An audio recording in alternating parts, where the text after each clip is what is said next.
Bom dia, crianças. Estamos juntos mais uma vez, tá certo? Para uma aula de matemática comigo, a professora Sádiva.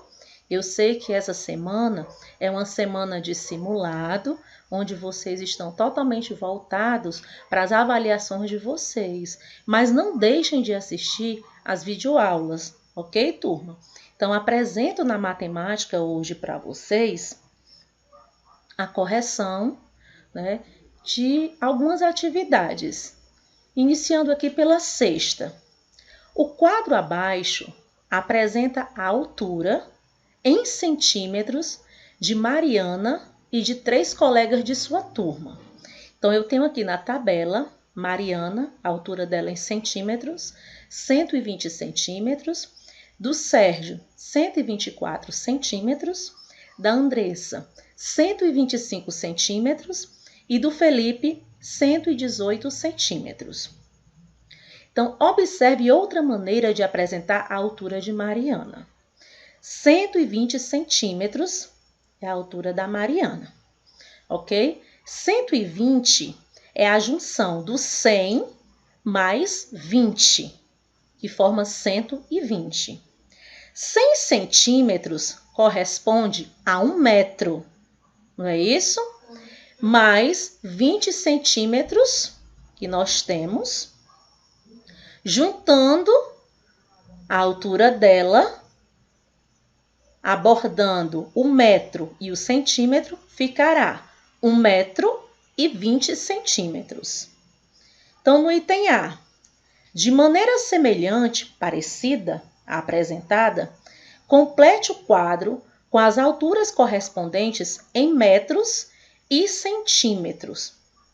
Aqui, ó, 124 do Sérgio, certo? Então, é a junção do 100 mais 24. O 100 corresponde 100 centímetros a 1 metro. 1 metro e o que sobrou, 24 centímetros. Da Andressa, 125 centímetros. É a junção do 100 mais 25 centímetros. 100 centímetros corresponde a 1 metro. E o que restou, 25 centímetros.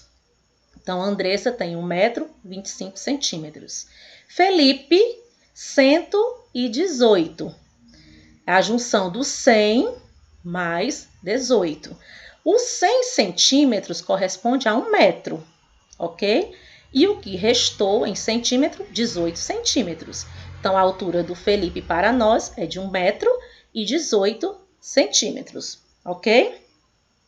No item B, escreva o nome das crianças em ordem crescente de altura, ou seja, do menor para o maior, certo? Então, quem apresenta aqui a menor altura? O Felipe, né? Depois do Felipe vem a Mariana, depois da Mariana o Sérgio e depois do Sérgio a Andressa. A sétima, João instalou grades e portão de ferro em sua casa. Algumas crianças, alguns coleguinhas já responderam a essa sétima questão. Então, vamos colocar aí borracha na mão e o lápis na outra para juntos fazermos a correção. Combinado, turma? Então, aqui, ó, observando, né, nós temos aqui as grades, né, e nós temos o portão. Observando aqui essa imagem, de acordo com as indicações apresentadas nela, quantos metros tem a frente da casa de João, de um muro lateral a outro? Então, aqui abaixo, ó, essa grade, eu tenho 2 metros e 35 centímetros, certo? Que é correspondente, né, a 235 centímetros. Aqui, ó, 2 metros e 35 centímetros, que em centímetros fica 235 centímetros. E aqui também 235 centímetros. Já o portão tem 3 metros, né? Que eu posso dizer que 300 centímetros corresponde a 3 metros, certo? E 20 centímetros, então 320 centímetros. E pegando essa parte de cima, 15 centímetros, eu posso multiplicar ele por 5 vezes, que é a quantidade de vezes que ele se repete aqui. Ou então, tia Sádiva, eu posso somar 15, mais 15, mais 15, mais 15, mais 15? Pode, encontrará o mesmo resultado, que será 75, turma. Pronto. Então, o que é que você irá fazer? Você irá pegar 75 mais, certo? No caso aqui, 235 mais 235 mais 235 mais 320. Somando tudo, você encontrará 1.100 centímetros, que corresponde a 11 metros. Então, ele quer saber quantos metros tem a frente da casa de João. Então, a frente da casa de João tem 11 metros de um muro lateral a outro. Observando aqui a oitava. Para representar ou desenhar objetos de nossa realidade, nem sempre usamos o tamanho real, verdade. Observe a distância entre o ponto de ônibus, está aqui o ponto de ônibus, ó, é o ponto de origem, e o hidrante, que é esse pontinho vermelho que podemos observar, que serve para poder armazenar água. Indica, no caso aí, está sendo indicado por 7 centímetros, ó, do ponto de ônibus ao hidrante, nós temos aí 7 centímetros. O que é que a calculadora diz para nós aqui? Que nesta imagem que nós estamos observando, cada centímetro corresponde a 9 metros na realidade.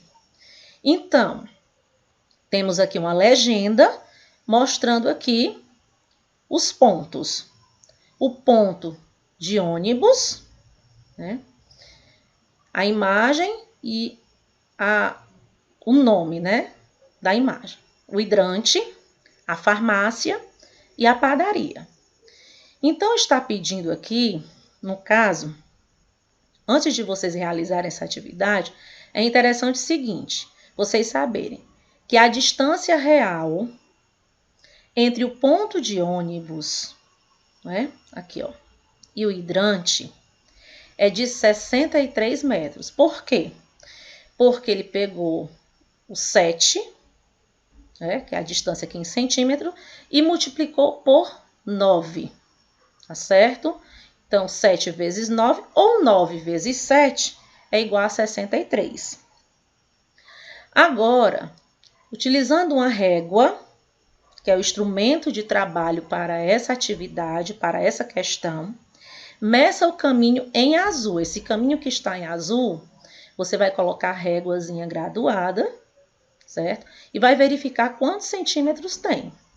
Aqui, ó, saindo, no caso aqui da farmácia, passando pela faixa de pedestre, chegando, né, na rua de frente. Então, nós temos aqui, ó, no caso, colocando a régua, 1 centímetro. Então, 1 vezes 9, ou 9 vezes 1, certo? Nessa linha aqui, ó, vertical, é igual a 9. Coloca aqui agora a régua nessa linha horizontal, em cima aqui, começando do 0. E você irá verificar que nessa linha aqui horizontal azul, de cor azul, você encontrará 4 centímetros, certo? 4 centímetros.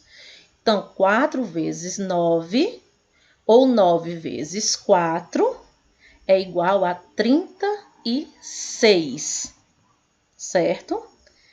Lembrando que cada centímetro vale 9 metros. Descendo aqui, a vertical, essa linha azul aqui na vertical. Colocando a régua graduada, você irá encontrar 7 centímetros. Então, 7 vezes 9, ou 9 vezes 7, é igual a 63, né, metros, no caso. E a última linha aqui, na horizontal, passando, ó, atravessando aqui por cima da faixa de pedestre, para poder chegar na padaria, eu tenho 1 centímetro. E 1 vezes 9, que cada centímetro, né, vale 9 metros, certo? Cada 1 centímetro. 1 vezes 9, ou 9 vezes 1, é igual a 9. Então, eu vou somar todos os valores. 9, certo? Mais 36, né? Mais 63, mais 9. Então, eu irei encontrar 117 metros ao todo, do ponto da farmácia até chegar à padaria. Então, está pedindo, determine a distância real que ele caminhou em metros. Então, você vai pegar 9 metros, mais 36 metros, mais 63 metros, mais 9 metros. Soma, você encontra 117 metros. Então, a distância real que ele percorreu é de 117 metros. Aqui eu apresento para vocês uma revisão de tudo que vocês já viram, de tudo que vocês já estudaram, certo?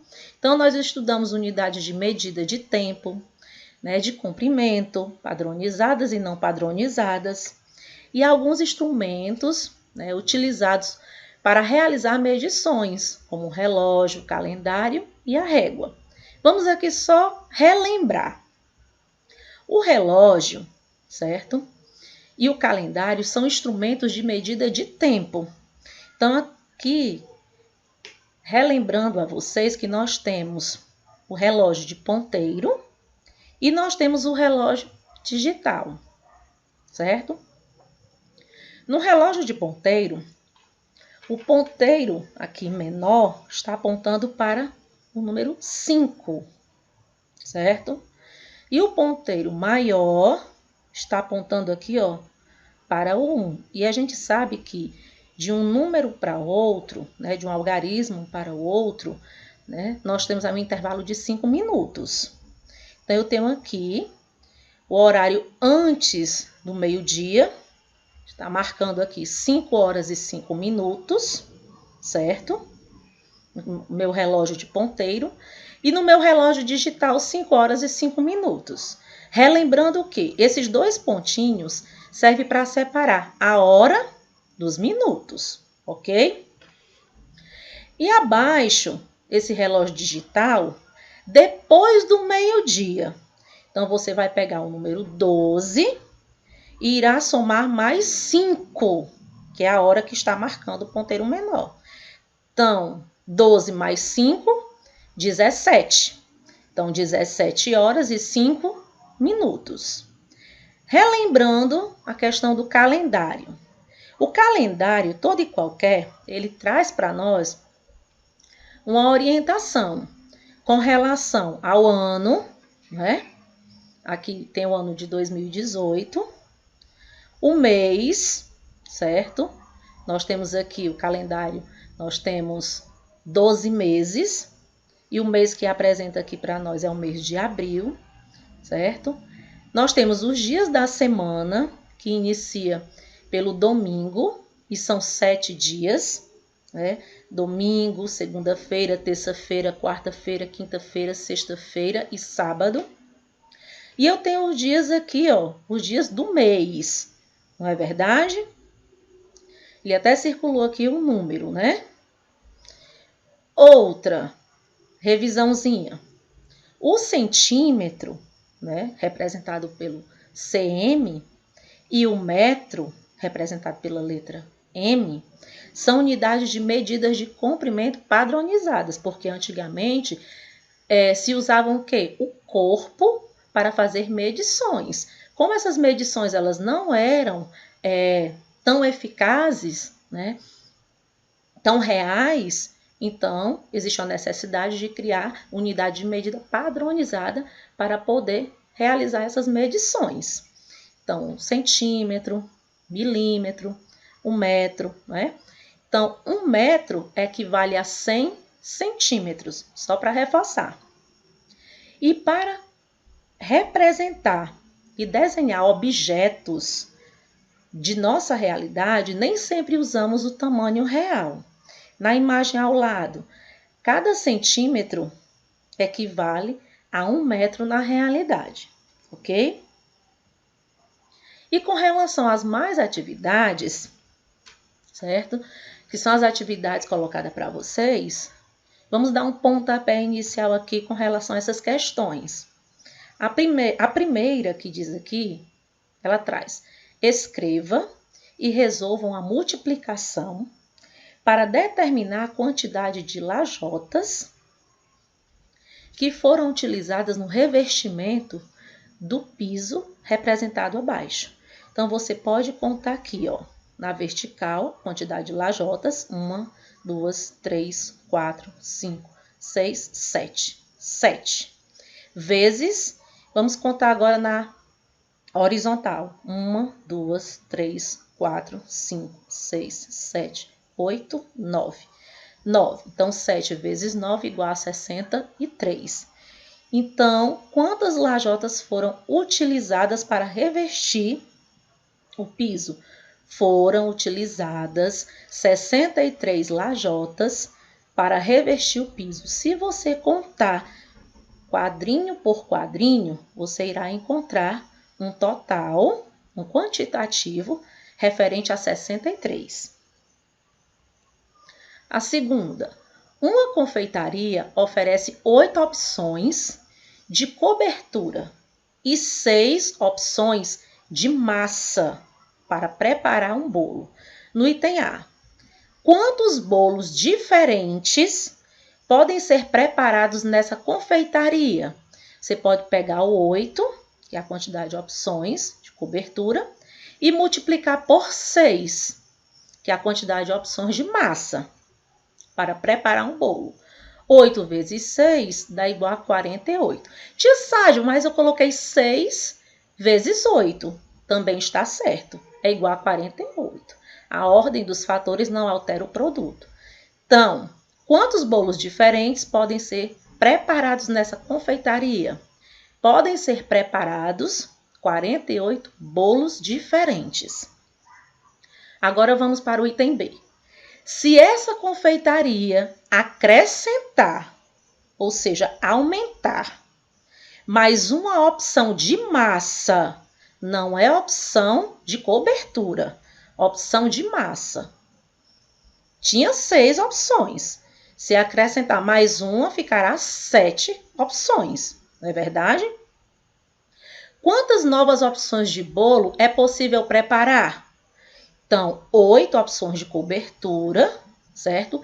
Vezes 7 opções de massa, porque houve um acréscimo, não é verdade? Para a opção de massa, como diz aqui no próprio enunciado do item B. Então, 8 vezes 7 é igual a 56, né? Mas aí, o que é que a questão quer saber? Se essa confeitaria acrescentar mais uma opção de massa, quantas novas opções de bolo é possível preparar? Então, você irá pegar o 56, que é do resultado atual, de agora, que você encontrou, e vai diminuir pela quantidade de bolos preparados anteriormente, 48.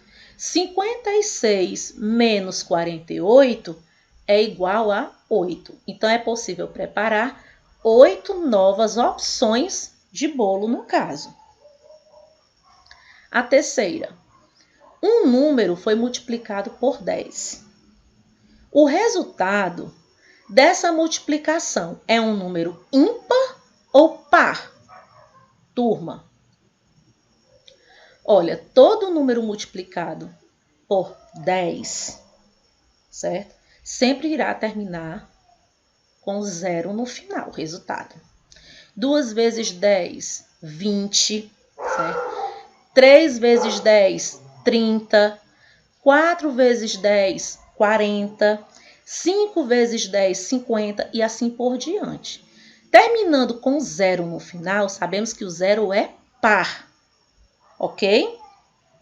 Então, pinte o quadrinho correspondente. Então, a multiplicação, né, é um número ímpar ou par. No caso, qualquer número multiplicado por 10 será um número par. Como você chegou a essa conclusão? Porque um número, como eu falei anteriormente, multiplicado por 10, ele é acrescentado um zero à direita. Termina com 0. Como eu falei, 2 vezes 10, 20. 3 vezes 10, 30. Então, pelo fato de terminar com 0, né? Então, o 0, ele é par. Por isso, e nós chegamos a essa conclusão final. A quarta. Ana e Flávia são duas amigas. Precisam distribuir 24 biscoitos em embalagens com a mesma quantidade. Observe o que elas estão dizendo. A Ana: vamos usar 5 embalagens para embalar os biscoitos. E a Flávia: acho melhor usarmos 6 embalagens. Então, no item A, quantos biscoitos vão sobrar sem embalar se forem usadas 5 embalagens? Então, você irá pegar 24 e dividir por 5 primeiro, certo? Pelas 5 embalagens que a Ana colocou. 24 dividido por 5, o 5 aqui é o meu divisor. Então, você vai na tabuada da casa de 5 e vai procurar o número que multiplicado por 5 dá 24 ou chega bem próximo dele, só não pode passar dele. Tia Sádiva, eu encontrei o 4, porque 4 vezes 5 ou 5 vezes 4 dá 20. E tia Sádiva, se eu colocar um 5 aqui, debaixo do 5, do divisor, né? Então, 5 vezes 5 é 25. E 25 passa de 24. Então, não dá certo colocar o número 5 aqui. Não pode passar, né? Tem que se aproximar. Então, no caso aqui, vou colocar o número 4. 4 vezes 5, 20. Coloco o número 20, que é o resultado da multiplicação aqui, embaixo do 24. 24 menos 20, resta 4. Então, vão sobrar 4 biscoitos. E com 6 embalagens que a Flávia lançou aí, e ela acha melhor usar 6 embalagens. Então, vamos pegar o 24 e dividir por 6. Vamos verificar aqui na tabuada da casa de 6. Divisor aqui. Qual é o número que multiplicado por 6 dá 24 ou chega bem perto dele? Olhando na tabuada ou fazendo aí as continhas, eu vou encontrar o 4. Porque 4 vezes 6 ou 6 vezes 4 dá igual a 24. E 24 menos 24, 0. Então, não sobrará biscoito, ok? No item B, para que não sobre biscoito sem embalar, qual das duas meninas deu a sugestão adequada? A Ana ou a Flávia? No caso aqui, a sugestão da Ana sobraram 4 biscoitos. E a sugestão da Flávia não sobrou nenhum biscoito, certo? Então, a sugestão bem adequada é a sugestão da Flávia, né? Foi a melhor sugestão lançada, foi a da Flávia. E a quinta traz o nosso grandioso ábaco. Só que está pedindo para vocês formarem números utilizando o ábaco, observando as argolas existentes em cada pino, iniciando sempre pelas unidades e, posteriormente, formando os números. Você, criança que está me assistindo, irá escrever por extenso. O que é escrever por extenso? Escrever o nome do número que você encontrou em cada ábaco. Então, escreva por extenso os números representados em cada ábaco. No item A, aqui, Casa das unidades. Quantas argolas eu tenho aqui? 9. Você vai ter que contar argola por argola. Tia, eu posso colocar um 9 aqui em cima do pino? Deve, porque não corre risco de você errar, ok? Na casa das dezenas, conta quantas argolas tem. 1, 2, 3, 4, 5 argolas, tia Sádiva. Na casa da centena, 4 argolas. Posso colocar o algarismo em cima de cada pino? Pode, porque a margem de erro é menor.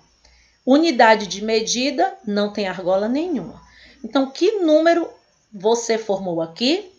459. Então, você irá escrever, certo, o nome desse número em cima dessa lacuna. No item B, iniciando sempre pelas unidades. Olha lá nas unidades. Quantas argolas você tem na casa das unidades, certo? 8 argolas. Na casa da dezena, 1 argola. Na casa da centena, vamos contar? 1, 2, 3, 4, 5, 6, 7, 8, 9 argolas. E na casa da unidade de milhar, 7 argolas, ok? Então, juntando aqui, ou então colocando algarismo em cima de cada pino, você irá formar um número 7.918, ok? Escreve o número em cima dessa lacuna, ok? Então, no mais, a nossa aula hoje, né, de terça-feira, ela foi feita dela uma revisão, abordamos o que já estudamos, reforçando para vocês, né, a questão do calendário, a questão de unidades de medida, e reforçando aí, trazendo um pouquinho, né, da multiplicação para vocês também, para que não caia no esquecimento. Então, eu deixo registrado para vocês, meus amores, um grandioso abraço meu, da tia Sádiva, com carinho, com amor. Estudem, bons estudos e até a nossa próxima aula, tá? Beijão, saúde e paz para vocês e familiares.